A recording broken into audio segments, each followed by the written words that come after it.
Pada kesempatan kali ini, kami akan membahas teori terkait dengan Vygotsky yang akan dipresentasikan oleh kelompok kami, yaitu kelompok 3.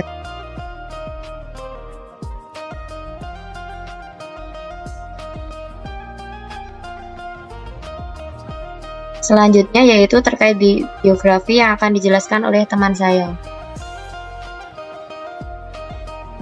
Baik, untuk selanjutnya yakni ada biografi dari Vygotsky.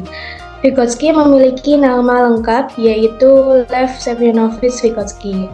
Beliau dilahirkan di salah satu kota Taris, Rusia, tepatnya pada 17 November 1896.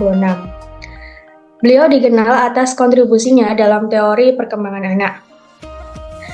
Vygotsky merupakan seorang sarjana hukum, tamat dari Universitas Moskow pada tahun 1917. Kemudian ia melanjutkan studi dalam bidang filsafat, psikologi dan sastra pada Universitas Moskow dan menyelesaikan studinya pada tahun 1925. Vygotsky meninggal pada 11 Juni 1934 di Moskow, Rusia.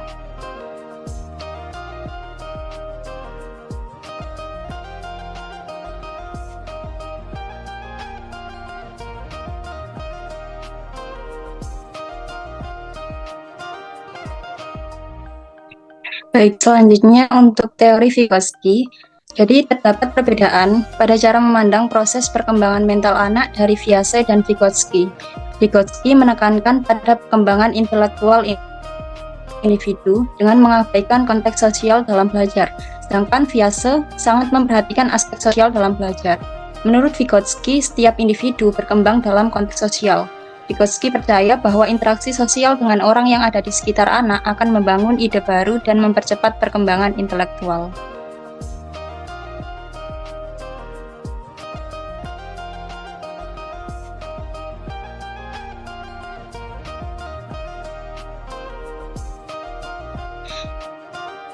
Vygotsky berpendapat bahwa anak-anak berkembang lebih sistematis, logis, dan rasional sebagai hasil dialog dengan skilled helper atau orang yang membantu dan terampil. Vygotsky berpendapat bahwa proses belajar akan terjadi secara efisien dan efektif apabila anak belajar secara kooperatif dengan anak-anak lain dalam suasana dan lingkungan yang mendukung, dan dalam bimbingan atau dampingan dari seseorang yang lebih dewasa dan lebih mampu dari mereka seperti guru dan orang tua. Nah, hal tersebut dimaksudkan untuk memacu terbentuknya ide baru dan memperkaya perkembangan intelektual siswa. Oleh karena itu, dalam teori Vygotsky, orang lain dan bahasa berperan penting dalam perkembangan kognitif anak.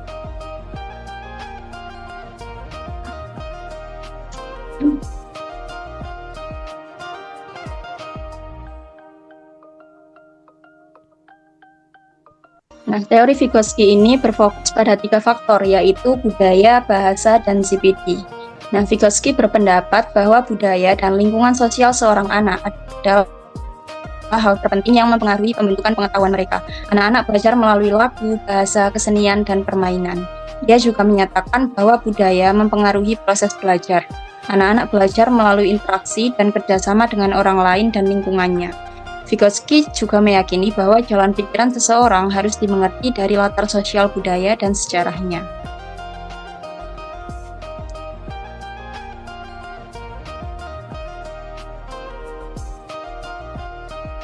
Nah, selanjutnya Vygotsky juga mengemukakan bahwa bahasa berperan penting dalam proses perkembangan kognitif anak. Menurutnya ada hubungan yang jelas antara perkembangan bahasa dan perkembangan kognitif. Dia menyatakan bahwa ada 3 tahap perkembangan bahasa, dan 3 tahap perkembangan tersebut akan dideskripsikan pada slide selanjutnya.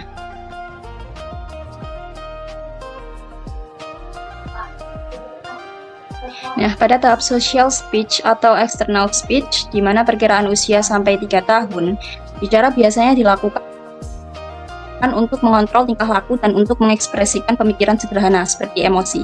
Selanjutnya pada tahap egocentric speech di usia 3-7 tahun, anak-anak lebih sering berbicara dengan diri mereka sendiri. Mereka membicarakan apa yang mereka lakukan dan mengapa mereka melakukannya. Selanjutnya pada tahap inner speech, pada usia di atas 7 tahun sampai dewasa, inner speech atau pembicaraan batin ini merupakan proses hubungan antara pikiran dan bahasa. Pada tahap ini, setiap individu telah sampai sampai pada tipe fungsi mental yang lebih tinggi.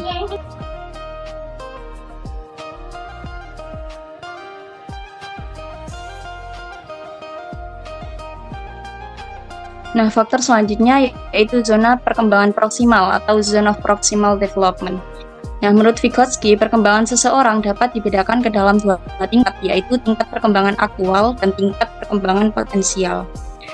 Tingkat perkembangan aktual itu tampak dari kemampuan seseorang untuk menyelesaikan tugas-tugas dan memecahkan berbagai masalah secara sendiri.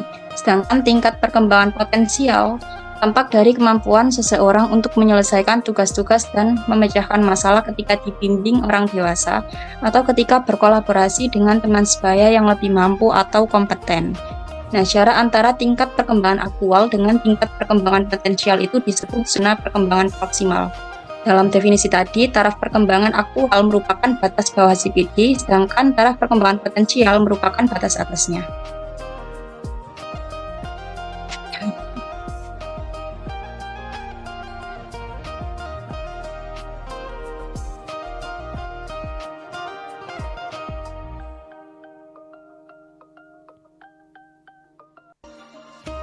Baik, selanjutnya yakni tentang prinsip belajar Vygotsky menurut Ratu Manan tahun 2024. Yang pertama yakni ada sosiokultural belajar. Nah, Vygotsky itu menekankan pentingnya peranan lingkungan kebudayaan dan interaksi sosial dalam perkembangan sifat-sifat dan tipe-tipe manusia. Jadi, siswa itu sebaiknya belajar melalui interaksi dengan orang dewasa dan teman sebaya yang lebih mampu.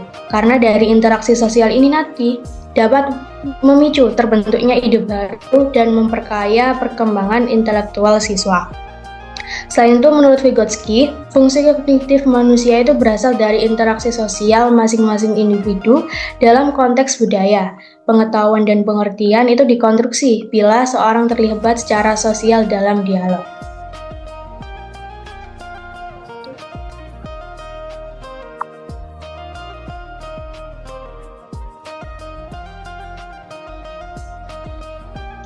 Prinsip yang kedua yakni ada zone of proximal development.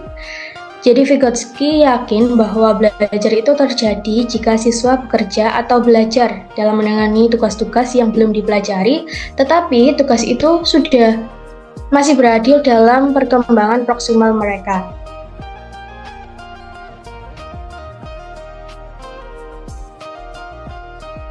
Nah, anak-anak akan dapat mempelajari konsep-konsep dengan baik jika berada dalam CPD. Siswa bekerja dalam CPD jika siswa tidak dapat memecahkan masalah sendiri, tetapi dapat memecahkan masalah itu setelah mendapat bantuan orang dewasa atau temannya. Nah, bantuan atau support ini tuh agar itu siswa dapat mengerjakan tugas-tugas atau soal-soal yang lebih tinggi tingkat kerumitannya daripada tingkat perkembangan kognitif si anak tersebut.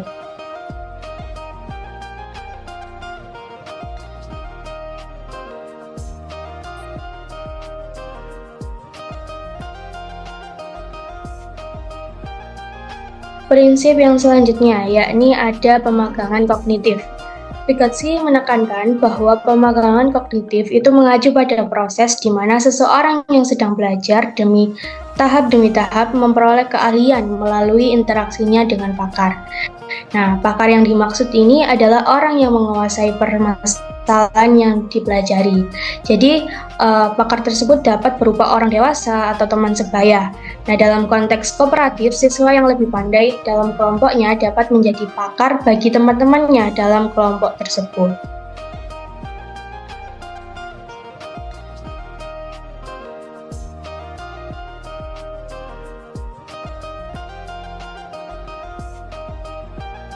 Prinsip selanjutnya yakni ada perancahan atau scaffolding.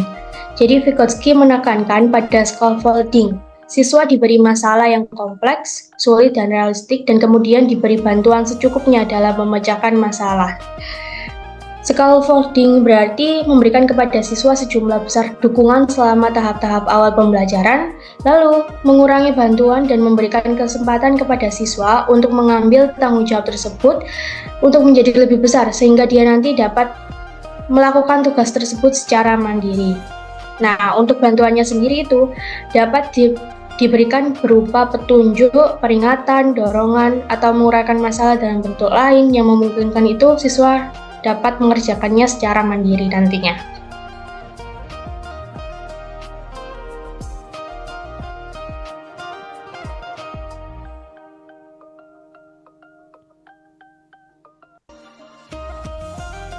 Prinsip selanjutnya yakni ada bergumam atau private speech.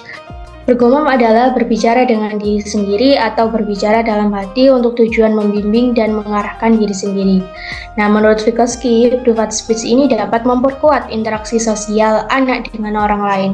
Private speech ini dapat dilihat pada seorang anak yang dihadapkan pada suatu masalah dalam sebuah ruangan di mana terdapat orang lain. Biasanya itu orang dewasa. Nah, anak itu kelihatannya berbicara pada diri sendiri mengenai masalah tertentu, tapi pembicaraannya sudah mulai diarahkan pada orang dewasa. Seperti itu. Selanjutnya yaitu implikasi teori Vygotsky dalam pembelajaran. Nah, ini ada pendapat menurut Oakley pada tahun 2004 ada dua implikasi teori Vygotsky. Yang pertama yaitu jadi proses pembelajaran yang diberikan oleh guru itu harus sesuai dengan tingkat perkembangan potensial siswanya. Siswa itu harus diberikan tugas yang dapat membantu mereka untuk mencapai tingkat perkembangan potensialnya. Kemudian kedua yaitu Vygotsky mempromosikan penggunaan pembelajaran yang berkolaboratif dan kooperatif, di mana siswa itu dapat saling berinteraksi dan juga saling memunculkan strategi-strategi pemecahan masalah yang efektif dalam masing-masing zona proksimalnya mereka sendiri. Kemudian implikasi yang kedua ini menurut Ruth Effendi pada tahun 1992 ada dua juga. Yang pertama yaitu guru bertugas menyediakan atau mengatur lingkungan belajar siswa dan mengatur tugas-tugas yang harus dikerjakan oleh siswa. Dan yang kedua, memberikan dukungan yang dinamis sedemikian hingga setiap siswa itu nanti bisa berkembang secara maksimal dalam zona perkembangan proksimal. Selanjutnya yaitu terkait dengan penerapan teori Vygotsky dalam pembelajaran matematika. Mengingat proses belajar yang mula-mula pada taraf sosial, maka proses pembelajaran matematika di kelas hendaknya bersifat yang interaktif, baik dari gurunya maupun dari siswanya. Nah, interaksi ini nanti mengarah kepada terjadinya intersubjektivitas, yakni kecocokan di antara kedua belah pihak yang memungkinkan keduanya nanti mampu mengerti, memeriksa, bernegosiasi, dan saling memanfaatkan sudut pandang pihak lain. Selain itu, guru itu disarankan untuk yang pertama, peka terhadap pengetahuan yang mungkin diberikan siswa dalam situasi belajarnya. Yang kedua, mengusahakan pemecahan masalah yang interaktif sebagai panduan bagi belajar siswa. Yang ketiga, menyajikan beberapa masalah yang menantang. Dan yang keempat, mendorong, menggali, dan menerima penyelesaian dan strategi yang berbeda. Dan yang terakhir yaitu mengusahakan agar siswa itu dapat menerangkan dan memberikan alasan bagi pendapat mereka. Nah, jadi interaksi sosial dalam pembelajaran matematika itu jangan hanya dibatasi dalam bentuk yang kegiatan interaktif di kelas, tetapi harus mencakup interaksi siswa dengan konteks sosial budaya, yakni yang dekat dengan kehidupan siswa sehari-harinya. Nah, contohnya dalam pembelajaran itu jika siswa membuat suatu kesalahan dalam mengerjakan sebuah soal, sebaiknya itu guru tidak langsung memberitahukan di mana letak kesalahannya. Melainkan guru itu memberikan mereka pertanyaan yang bersifat menuntun yang dimaksudkan agar mereka dapat menemukan dan mengetahui letak kesalahannya yang mereka buat. Ini merupakan contoh dari scaffolding atau tuntunan atau dukungan yang dinamis dari guru pada siswa sendiri. Nah, berikut ini penerapan teori Vygotsky dalam pembelajaran matematika. Misalnya terdapat seorang siswa yang mengatakan bahwa untuk semua bilangan real X dan Y berlaku akar X ditambah Y sama dengan akar X ditambah akar Y. Dalam hal ini, guru sebaiknya tidak langsung memberitahukan kesalahannya, tetapi guru memberikan pertanyaan yang sifatnya menuntun seperti jadi ini diberikan contoh soalnya langsung, apakah akar dari 16 ditambah 9 itu sama dengan akar 16 ditambah akar 9. Demikian dengan demikian itu suatu pembelajaran ini dan khususnya perkembangan kognitif siswa itu dapat terlaksana secara optimal. Yang terakhir yaitu terkait kelebihan dan kekurangan dari teori Vygotsky.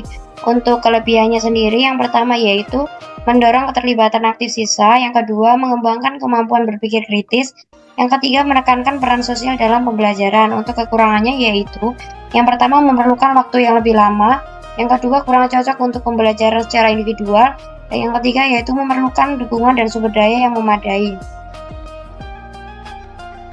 Sekian paparan terkait dengan teori Vygotsky dari kelompok kami, kurang lebihnya kami mohon maaf.